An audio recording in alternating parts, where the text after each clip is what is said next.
चलिए स्टार्ट करते हैं क्लास को।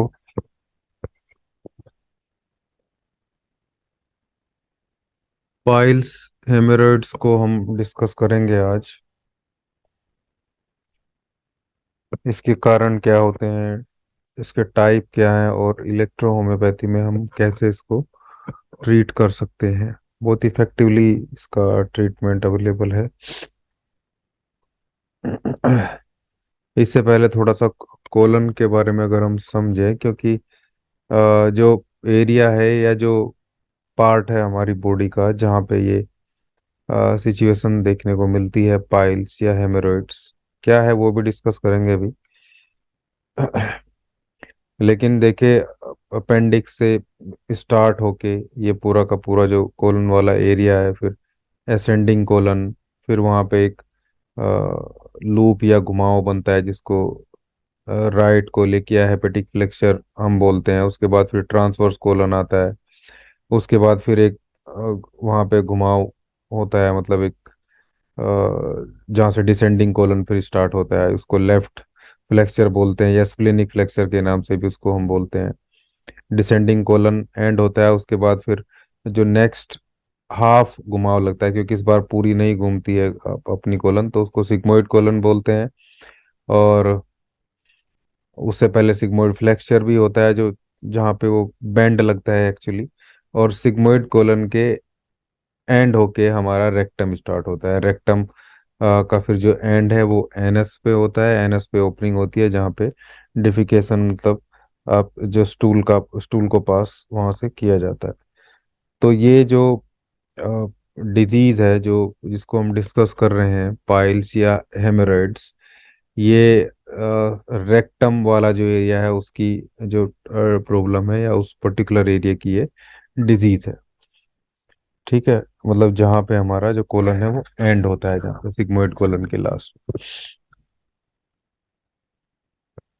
अब इसके लिए थोड़ा सा एक और हमें समझना जरूरी है, ब्लड सप्लाई भी समझनी बहुत जरूरी होती है। ब्लड सप्लाई के बिना चीज़ें क्लियर नहीं होती। तो जो रेक्टम का एरिया होता है, यहाँ पे जो ब्लड सप्लाई है वो जो हमारी मिजेंटिक आर्टरीज होती हैं, ऊपर से जो मिजेंटिक आर्टरीज आती है उनसे कुछ ब्रांच निकलती हैं, और उन ब्रांच के थ्रू रेक्टम के एरिया को ब्लड सप्लाई करी जाती है।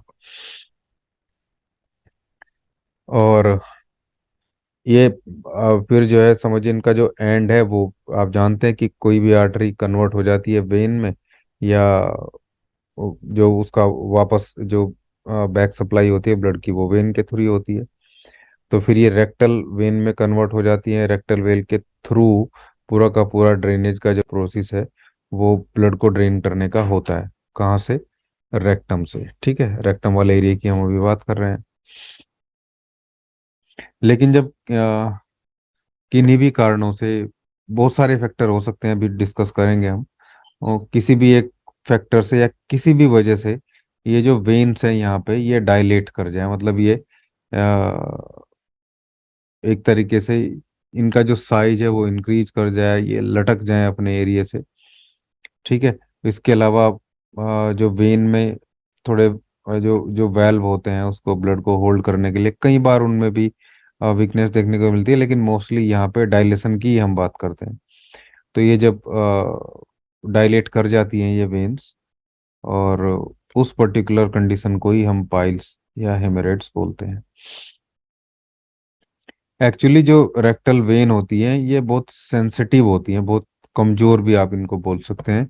इसका कारण यह है कि जो इनकी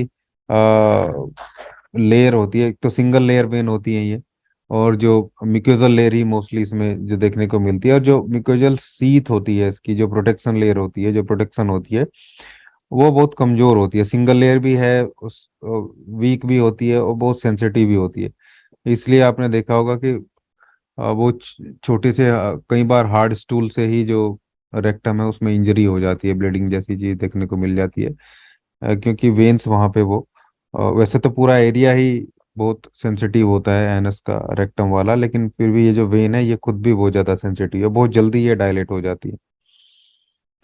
कंटिन्यूस प्रेशर किसी भी वजह से पड़े इन वेन्स पे अगर, उस पर्टिकुलर प्रेशर की वजह से ये बहुत बार जो है डायलेट हो, और किसी भी एज में ये प्रॉब्लम देखने को मिल सकती है।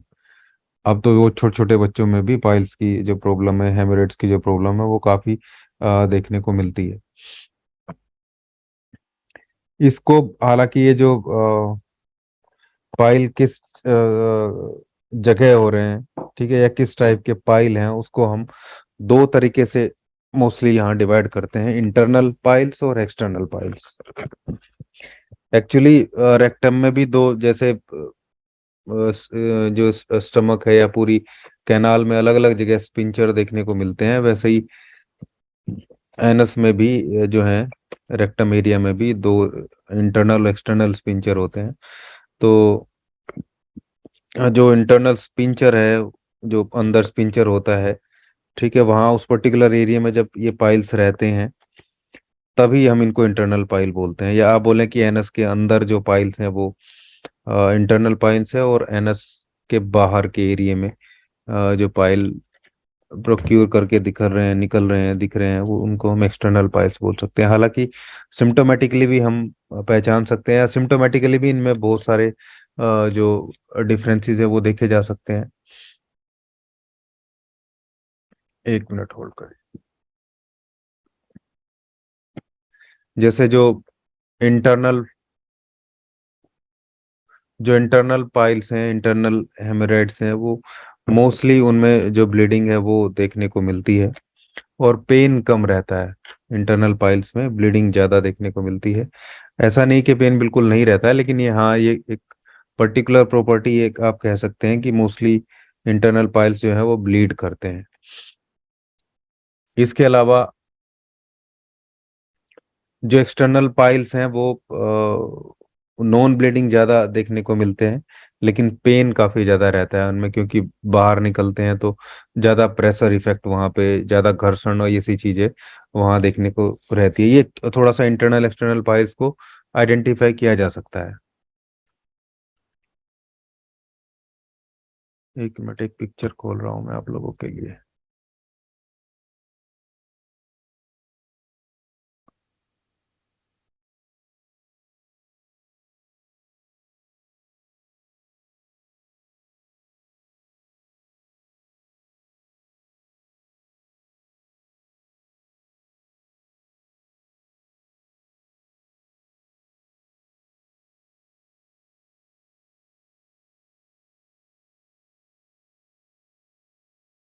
क्योंकि अभी हम एक ग्रुप में भी एक मैसेज आया था दिन ना, कि 6 o'clock 7 o'clock जो पाइल है वो क्या मतलब है उसका। तो उसी को हम समझेंगे कि एनस एरिया में भी जो पाइल्स की सिचुएशन है, उसके अकॉर्डिंग अलग अलग टाइप के पाइल्स जो है देखने को मिलते हैं। उनके कारण भी अलग अलग होते हैं, और सिम्टम तो वही है। एक्चुअली सिम्टोमेटिक तरीके से तो हम दो ही तरीके से दो ही टाइप पाइल के देख सकते हैं, या देखते हैं, या तो पाइल ब्लीडिंग है या फिर ड्राई पाइल्स है। नॉन ब्लीडिंग पाइल्स आप उनको बोल सकते हैं। इसके अलावा एनस में किस एरिया में पाइल्स हैं, उसको भी हम लोग जो है अलग अलग तरीके से डिफाइन कर सकते हैं। जैसे क्लोक का जो सिम्टम होता है, जैसे क्लोकवाइज होते हैं ना। अभी पिक्चर डाउनलोड होने में दिक्कत है, कोई बात नहीं, मैं आपको समझा देता हूँ।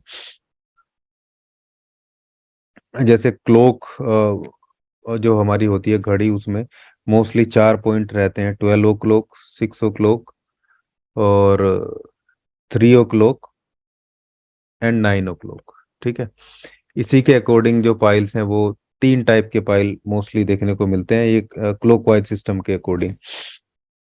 एक पाइल होता है जो 9 o'clock पे देखने को मिलता है, 9 o'clock।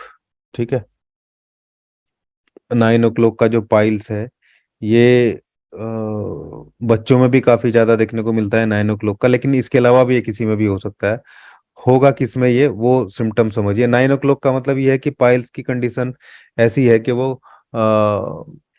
पेशेंट को लिटाने पे उसके एनस के एरिया को अगर क्लोक में सेट कर दिया जाए, तो हमें चीज समझ में आएगी कि 9 o'clock वाले एरिया पे उसको पाइल्स, मतलब पेशेंट की राइट साइड वाला जो एरिया है, पेशेंट की राइट साइड, ठीक है, उस वाले एरिया पे उसको वो ज्यादा देखने को मिलेगा। राइट बैठेगा, लेफ्ट, लेफ्ट होगा शायद, हाँ। 9 o'clock वाले एरिया पे रहेगा। एक्चुअली जिनको, जो बहुत ज्यादा स्टेनिंग करते हैं, बहुत ज्यादा स्टूल पास करने में जिनको बहुत ज्यादा जोर लगाना पड़ता है, इसके अलावा कॉन्स्टिपेशन जिनको बहुत ज्यादा रहता है, और क्रोनिक कफ वाले, क्रोनिक कफ वाले लोगों में भी काफी पेन जो है इसमें, सॉरी, काफी ये टाइप के पाइल्स देखने को मिलते हैं, लगातार कफिंग जो लोग करते रहते हैं। इसके अलावा जो वेट लिफ्टिंग करते हैं जो लोग, ठीक है ना, हैवी वेट लिफ्टर आप उनको बोल सकते हैं, ऐसे लोगों में 9 o'clock के पाइल्स जो है वो देखने को मिलते हैं। ये कई बार ऐसा बहुत सारी रिपोर्ट में ऐसी चीजों में आपको देखने को मिलेगा।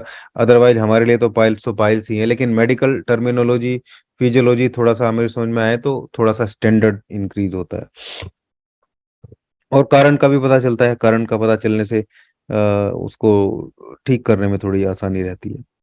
फिर उसके बाद जो पाइल्स आता है वो आता है 3 o'clock का पाइल है। ये मोस्टली मेल्स जो पेशेंट्स हैं उनमें ज्यादा देखने को मिलता है, ठीक है, मतलब मेल्स वाले जो, जो मेल हैं, जो पुरुष हैं, उनमें ज्यादा ये देखने को मिलेगा। इसका कारण ये है क्योंकि यहाँ वाली जो वेन है, जो रेक्टल वेन है इस पर्टिकुलर एरिया में, जो 3 o'clock वाले एरिया में रहती है, इस वाली साइड में प्रोस्टेट जो ग्लैंड का प्रेशर है वो काफी ज्यादा रहता है। तो जिनको प्रोस्टेटाइटिस है, जो 45 की, 45 या 50 की, 50 मान के चले, 50 के आसपास की एज में बहुत सारे लोगों में ये प्रोस्टेट का इन्फ्लामेशन जो है वो देखने को मिलता है। इसके अलावा भी क्योंकि प्रोस्टेट उस एरिया में है और प्रोस्टेट का स्टिमुलेशन बार बार पेशेंट को रहता है इंटरकोर्स के दौरान भी, तो ये ज़्यादा जो है मेल में आपको ये देखने को मिलेंगे।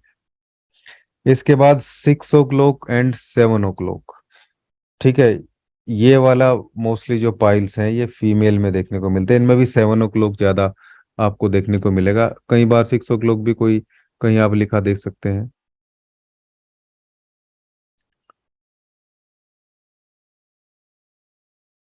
आवाज़ ठीक आ रही है ना मेरी?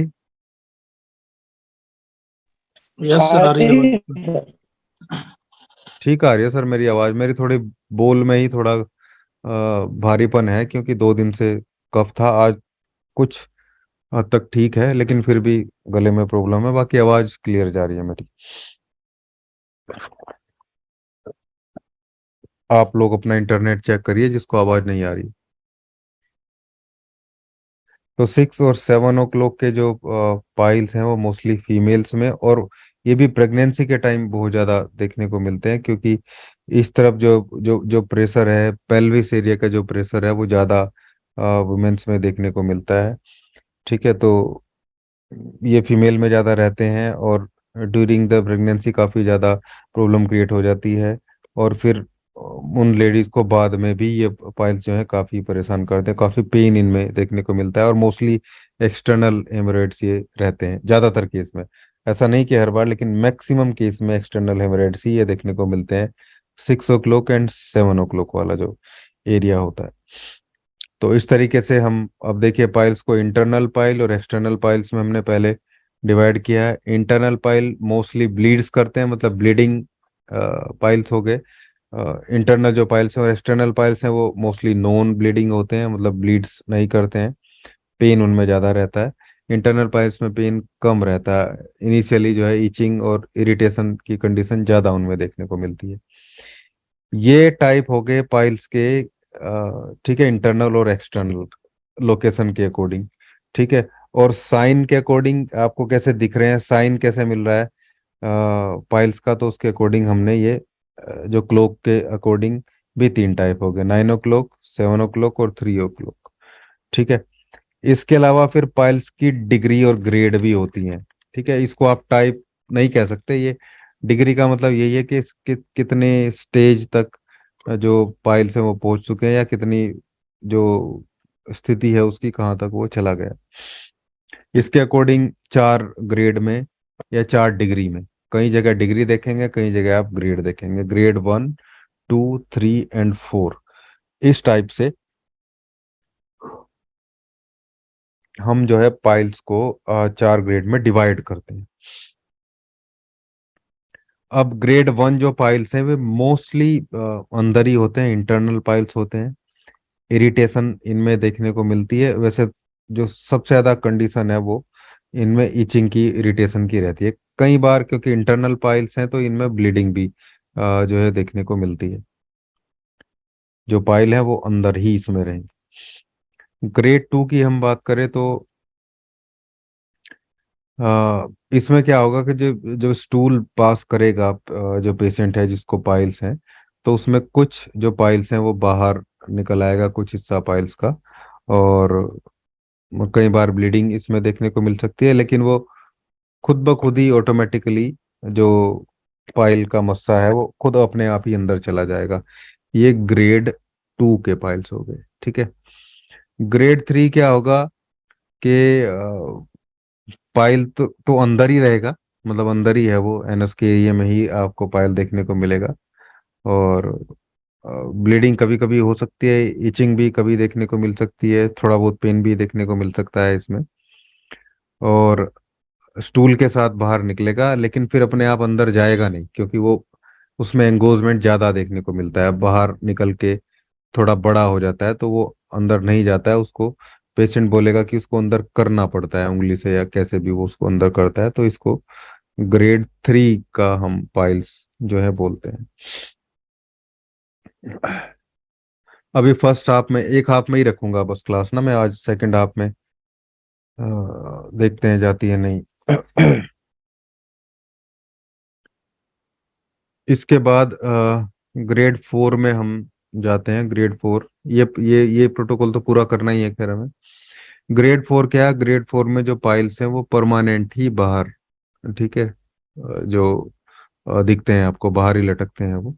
और स्टूल पास हो या ना हो, इस कंडीशन में बहुत ज़्यादा डिस्कम्फर्ट देखने को मिलता है। चलने फिरने में, बैठने में बहुत ज़्यादा प्रॉब्लम पेशेंट को होती है। कई बार इतनी बुरी स्थिति रहती है कि पेशेंट जो सीधा लेट भी नहीं पाता, उल्टा ही उसको लेटना होता है। पेन बहुत ज़्यादा रहता है, सबसे ज़्यादा दिक्कत इसी में रहती है, इसी टाइप ग्रेड 4 में जब चला जाता है। और मोस्टली जो मॉडर्न मेडिकल साइंस के लेवल पे इसको जो है सर्जरी की कंडीशन ही माना जाता है। और ऐसा बिल्कुल भी ऐसा भी नहीं है कि हम 100% ग्रेड 4 के जो पेशेंट है उनको ठीक कर सकते हैं, लेकिन हाँ सॉरी, ये बात पक्की है कि ग्रेड 4 के भी काफी सारे जो केसेस हैं वो ठीक हो जाते हैं, आराम से ठीक हो जाते हैं। हरिओम, बेटे पानी, एक गिलास पानी लाइए जरा। तो ग्रेड 4 के जो पाइल्स हैं वो भी काफी सारे, 80% के आसपास जो केसेस हैं वो ठीक हो जाते हैं, पेन में भी रिलीफ लग जाता है। फर्स्ट डे में ही चीजें जो हैं अंडर कंट्रोल आने लगती हैं। और ऐसे कई सारे पेशेंट हैं जिन्हें आप ऑपरेशन की, सर्जरी की टेबल से गर्म कर ला, जिनको आप सर्जरी की टेबल से वापस लेके आएंगे। खासकर जो पाइल्स है 3rd और 4th ग्रेड के जो पाइल्स हैं, इनमें ही ज़्यादा प्रॉब्लम ये देखने को मिलते हैं। बाकी ईचिंग के और ये सारे केसेस तो बहुत इजीली डिजोल्व हो जाते हैं सारे। और ये तो मैंने अभी आपको बताया था कि कितने सारे रिजल्ट हमें बहुत अच्छे पाइल्स वाले कंडीशन में मिल रहे हैं। तो ये इनके ग्रेड के अकॉर्डिंग हो गए। ऐसे ही आप इसके सिम्टम भी ग्रेड के अकॉर्डिंग देखने को मिलते हैं, इसलिए मैंने पहले ग्रेडिंग आपको बताई। या सिम्टम की बात करें तो सिम्टम भी यही है कि जो पाइल्स के सिम्टम है, जिसमें ईचिंग, इरिटेशन देखने को मिल रहा है ग्रेड 1 में, ग्रेड 2 में। तो सिम्टम अगर कोई पूछे तो सिम्टम भी ग्रेड के अकॉर्डिंग, ग्रेड और सिम्टम एक दूसरे के साथ लगी हुई चीजें हैं दोनों। इसके अलावा अब कारण इतने सारे हो सकते हैं इनके। कारण में जो कोज हैं पाइल्स के, जिसमें किसी भी कारण से होता यही है कि जो म्यूकोजल सीथ है वो वीक हो जाती है और फिर वो एंगोजमेंट उनमें देखने को मिलता है। हालांकि जो फैक्टर्स मैंने अभी आपको आपके सामने बताए थे, उतने फैक्टर्स अगर नहीं भी हैं, लेकिन माल न्यूट्रिशन है जो पेशेंट है उसमें, माइक्रो न्यूट्रिएंट्स की कमी है बहुत सारे, वो इनटेक उतना नहीं करता है, मतलब वो बॉडी बिल्डिंग मतलब वो वेट लिफ्टिंग भी नहीं करता है, उसको कॉन्स्टिपेशन भी नहीं है। ऐसे पेशेंट भी आएंगे कि ये सारे फैक्टर उसके पास नहीं है, लेकिन फिर भी वो बोलेगा कि उसे पाइल्स है, तो उसके उसका मतलब यह है कि उसके बॉडी में माइक्रोन्यूट्रिएंट्स, मल्टीविटामिन्स, इनमें से कुछ चीज़ों की हमेशा, कुछ माइक्रोन्यूट्रिएंट्स की, कुछ विटामिन्स की कमी कहीं ना कहीं देखने को मिलेगी। खासकर विटामिन ए की कमी हो गई, ठीक है, विटामिन बी के कंपोनेंट हैं अलग अलग, उनकी कुछ प्रॉब्लम देखने को हो गई। कुछ चीजों की का एक्सेस होना, कुछ चीजों का एक्सेस बनना भी इसमें प्रॉब्लम क्रिएट करता है। जैसे नाइट्रिक एसिड है, नाइट्रिक एसिड का बहुत ज्यादा फॉर्मेशन होना बॉडी में प्रॉब्लम क्रिएट करता है।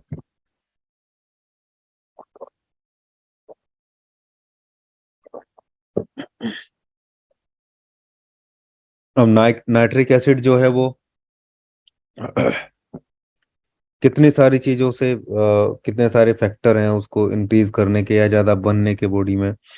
जैसे बहुत ज्यादा मिर्च मसाले की चीज लेना, अदरक, जिंजर वगैरह, जो तीखी चीजें हैं उनका ज्यादा यूज करना, मसाले वगैरह हो गए, ठीक है, ज्यादा मीट खाने से भी। और शराब जो है वो, अल्कोहल जो है वो भी नाइट्रिक एसिड के प्रोडक्शन को बढ़ाता है। तो ये भी कारण हो सकते हैं। आप देखेंगे कि जिनको पाइल्स हैं और मान लो उनकी मेडिसिन भी चल रही है या ठीक हो गए हैं, या उन्होंने बोल दिया कि ठीक हो गए, फिर एकदम से आपके पास आएंगे कि रात में पार्टी में गया था, मैंने ये खा लिया, मैंने ये पी लिया, और सुबह मेरी इतनी प्रॉब्लम बढ़ गई एकदम से। उसका कारण यही है कि नाइट्रिक एसिड का जो प्रोडक्शन है वो बढ़ा लिया उसने, पेशेंट ने। और नाइट्रिक ऑक्साइड का प्रोडक्शन बढ़ने से उसको फिर ये सारी चीजें हों, क्योंकि नाइट्रिक ऑक्साइड से वेन का जो डायलेशन है वो बढ़ जाता है, वेन को डायलेट करता है वो, वेजो डायलेटर होता है। फैटी लीवर, लीवर जब पढ़ाया तब भी मैंने आपको बताया था। और ऐसी बहुत सारी कहानियां आप लोग सुनते हैं, कहानियां क्या सच्चाई होती है कि किसी को हार्ट अटैक आया है तो उसको अदरक, उसको नीचे बैठाकर अदरक चबाने के लिए दे दो, या उसको उसके मुंह में एक चम्मच मिर्च की डाल दो। तो एक्चुअल में ये वर्क करते हैं, ये इफेक्टिव हैं, ऐसा नहीं है कि नहीं है। उसका कारण यही है कि इन सब चीजों से नाइट्रिक ऑक्साइड एकदम से बढ़ जाता है, एकदम से 5 मिनट, 7 मिनट, 2 मिनट, इस तरीके से इफेक्ट लगता है इनका। तो जब आपने ये चीज पेशेंट के मुंह में डाल दिया, पेशेंट के मुंह में दे दिया है, तो उससे क्या होगा, उसकी जो वेसोडाइलेटर का वो काम करेगा, तो जो ब्लॉकेज है, ऐसी कुछ ऑब्स्ट्रक्शन नजर आ रहा है उसको आर्टरीज में, तो वो पेशेंट को उसमें उस टाइम का जो ब्लॉकेज है वो वहां से रिमूव हो जाएगा, या जिस पर्टिकुलर एरिया में वो जो ब्लॉकेज है वो फट गया है वहां पे भी।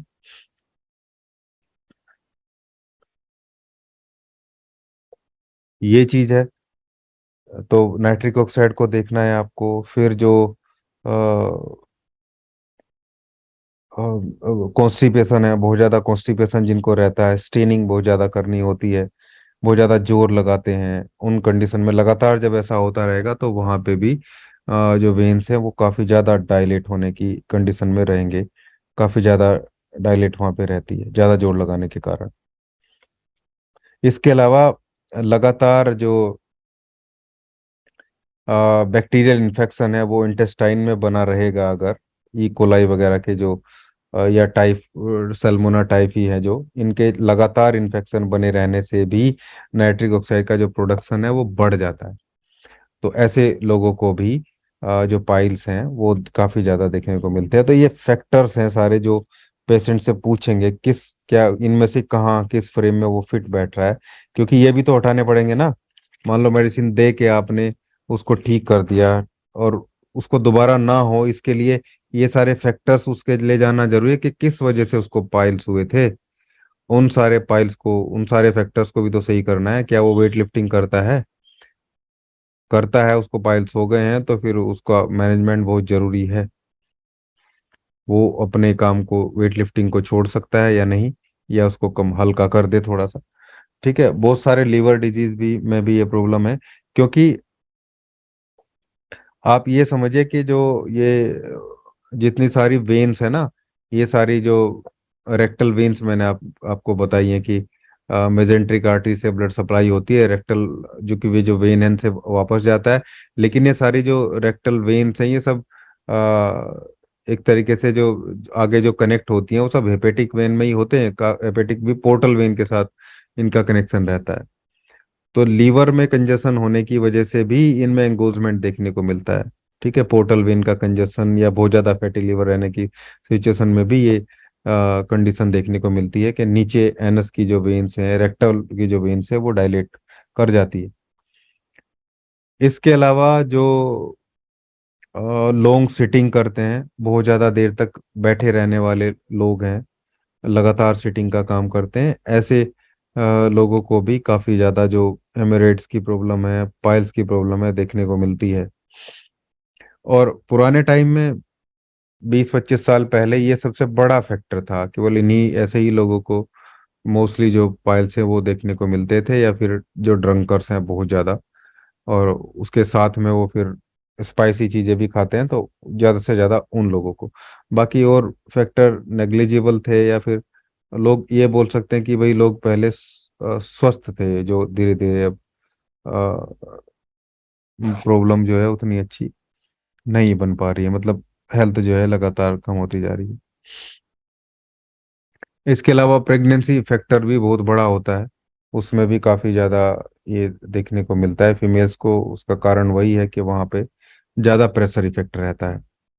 प्रोजेस्टेरोन जो हार्मोन है उसके इंक्रीज होने से भी ये जो है जो वेसल्स हैं ये डायलेट होती हैं, वेन्स हैं एक्चुअली, जो वेन्स का डायलेटेशन है। और प्रोस्टेटाइटिस तो मैंने आपको बताई है, प्रोस्टेट में इन्फ्लामेशन होने से, उस पर्टिकुलर एरिया में कंजेशन इन्फ्लामेशन होने से जो रेक्टल वेन्स हैं उनमें 3 o'clock वाली जो रेक्टल वेन्स हैं वहाँ पे प्रेशर इफेक्ट आता है, जिसकी वजह से वहाँ से जो वेन है वो डायलेट कर जाती है, और फिर वहाँ पे पाइल्स देखने को मिलता है। अच्छा, अभी 5 मिनट है हमारे पास मीटिंग के एंड होने में, फर्स्ट मीटिंग ही रखूंगा मैं ट्रीटमेंट आप लोग को बता देता हूँ। आप लोग लिखिए क्वेश्चन, आप अपने, ठीक है, टाइप करके रखना अपने लिख के कॉपी में, कल मैं क्वेश्चन बताऊंगा आपको। अभी जल्दी से आप ट्रीटमेंट लिख लो। ओहो।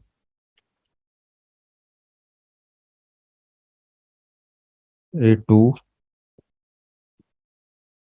S5, C4, Ven 1, GE।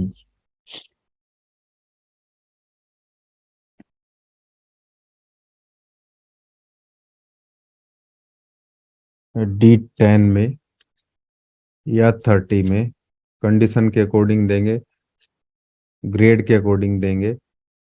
बहुत बड़े पाइल्स हैं, बहुत बड़े मस्से हैं, आप समझिए फोर्थ, थर्ड या फोर्थ ग्रेड में है। वैसे थर्ड में तो 30 से ही काम हो जाएगा, फोर्थ ग्रेड में है तो आप 200 से ही शुरू करिए दिन में 2 बार। ठीक है, 200 को बहुत बड़े मस्से हैं तो फिर धीरे से उस 30 पे आ जाइए।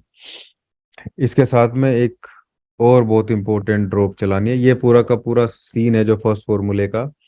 इसमें आप देखिए हमने वेन्स की रेमेडी ली है, ठीक है, A2 बहुत अच्छे से वेन्स पे काम करती है, S5 C4 भी पूरा का पूरा जो सर्कुलेशन है, खासकर पोर्टल सर्कुलेशन पे भी S5 काम करता है, और जो म्यूकोजल लेयर है उस पे काम करता है। और C4 कहीं भी वेन्स में डायलेशन हो या एंगोजमेंट कहीं भी देखने को मिलता है उसकी बहुत अच्छी रेमेडी है। और Ven 1G तो ऑलरेडी ओवर ग्रोथ के लिए है ही। हाँ, अगर ब्लीडिंग पाइल्स हैं तो आप जी की जगह बी यूज करेंगे।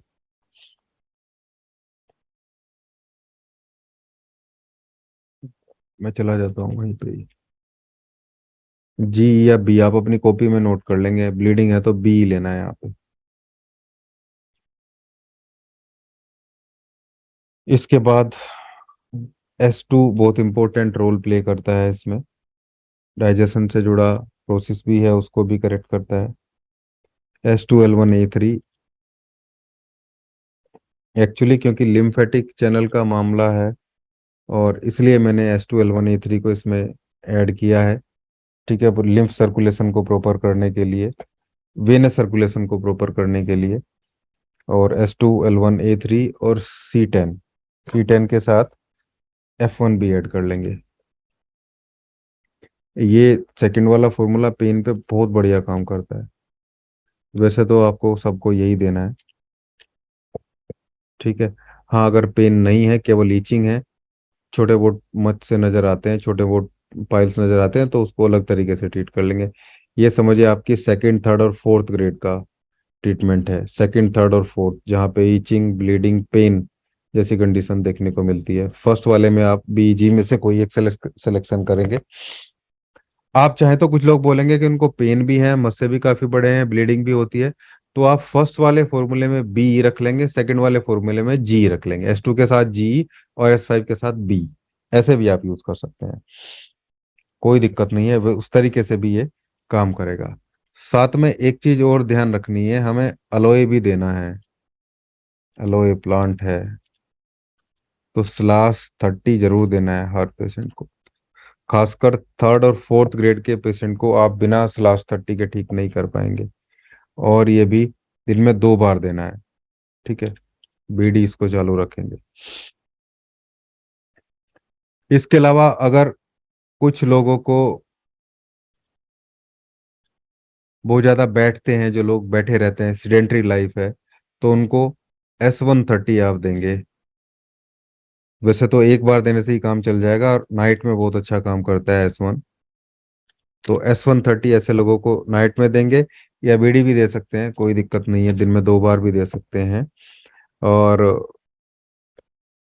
मैंने बताया, जो ज्यादा बैठे रहते लोग हैं, ठीक है, जिनका स्टूल बहुत हार्ड नहीं है, लेकिन स्टेनिंग करनी पड़ती है, जोर लगाना पड़ता है, एक बार में जो स्टूल है वो क्लियर नहीं होता, दिन में 2-3 बार जाना होता है, ब्लीडिंग साथ में रहती है। इवन S130 तो नॉन ब्लीडिंग पाइल में भी काम करता है, कहीं पे ईचिंग, इरिटेशन एनस में है, वहां उस जगह भी मुस्से के साइज को भी कम करता है। S1 जो पाइल्स का साइज है उसको भी ये घटाता है।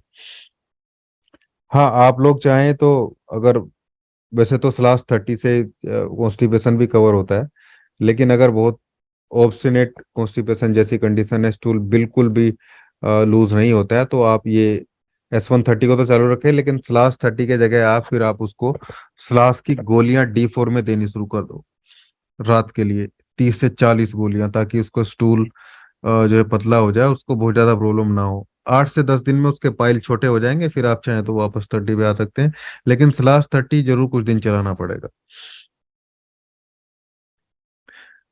ठीक है। इससे ईचिंग भी कंट्रोल होगी और सब कुछ जो है फाइल से रिलेटेड चीजें मैनेज हो जाएगी। लेकिन एक बहुत इंपॉर्टेंट चीज है, वो है A2